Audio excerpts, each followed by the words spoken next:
Hello बच्चों, आइए प्रश्न को देखते हैं। सर्वसमीका को परिभाषित कीजिए। प्रश्न को हल करने से पहले इसकी मुख्य अवधारणा के बारे में चर्चा कर लेते हैं। मुख्य अवधारणा तो पहले तो हम लोग देखो सर्वसमीका की परिभाषा बता देते हैं।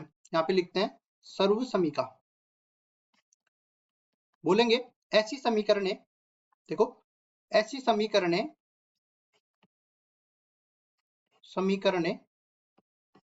जो सार्वसत्य हो।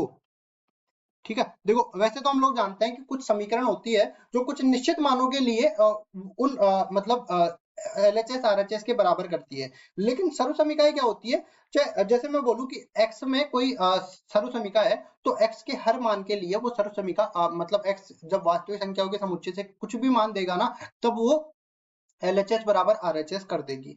अब ऐसी समीकरण जो सार्वसत्य हो, तो देखो इसका मैं एक उदाहरण दे देता हूं। जैसे मैं त्रिकोणमिति में चलते हैं तो sine square theta plus cos square theta ये अपने पास एक के बराबर होता है। इसमें देखो थीटा का मान चाहे कुछ भी हो, ये हमेशा ही जो है एक के बराबर मतलब एलएचएस को आरएचएस के बराबर कर देगा। अब देखो हम लोग इसके बारे में और थोड़ा सा समझा देते हैं, विवरण में दे देते हैं। जैसे मैं बोलूं कि रैखिक समीकरण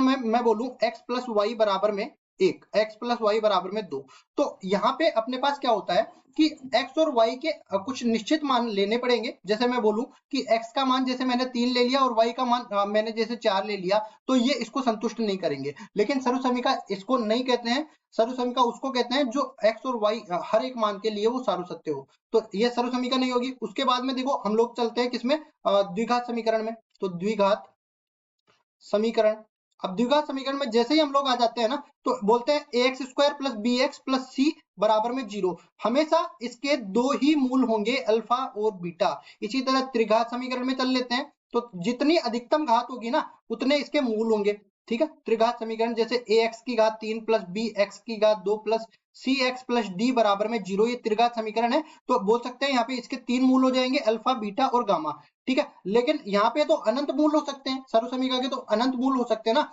तो बोल सकते हैं, अगर मैं सर्वसमीका के उदाहरण दूं ना, तो कुछ इस तरह से उदाहरण बन जाएंगे। जैसे पहली सर्वसमीका अपने पास बन जाती है a प्लस बी, इस पूरे की घात 2 बराबर हो जाएगी a का वर्ग प्लस b का वर्ग प्लस 2 गुणा में a गुणा में b। यहाँ पे a और b का मान कुछ भी रखो, ये हमेशा सार्वसत्य होगी। इसी तरह अगर यहाँ पे माइनस भी आ जाती है ना, तो यहाँ पे माइनस आ जाएगा। ठीक है, इसके अलावा देखो त्रिकोणमिति में मैंने उदाहरण देके बता दिया है, sine square theta plus cos square theta, ये किसके बराबर होगा, ये अपने पास 1 के बराबर होगा। और भी हम लोग सर्वसमीकाओं के उदाहरण दे सकते हैं। जैसे मैं बोलूं कि a स्क्वायर माइनस में b स्क्वायर किसके बराबर होता है, a माइनस बी गुणा में a प्लस बी के बराबर होता है। ठीक है, और भी देखो उदाहरण दे सकते हैं क्या, जैसे हमारे पास साइन 2 थीटा का एक सूत्र बनता है, ये किसके बराबर होता है, 2 गुणा में साइन थीटा और गुणा में कोस थीटा के बराबर होता है। थीटा का मान कुछ भी हो, ये हमेशा सत्य होता है। ठीक है, अगर मैं द्विघात समीकरण में इस तरह से बोलूं, जैसे मैं द्विघात समीकरण को सर्वसमीका बनाना चाहता हूं, जैसे इस तरह से ax square plus b x plus c बराबर में 0।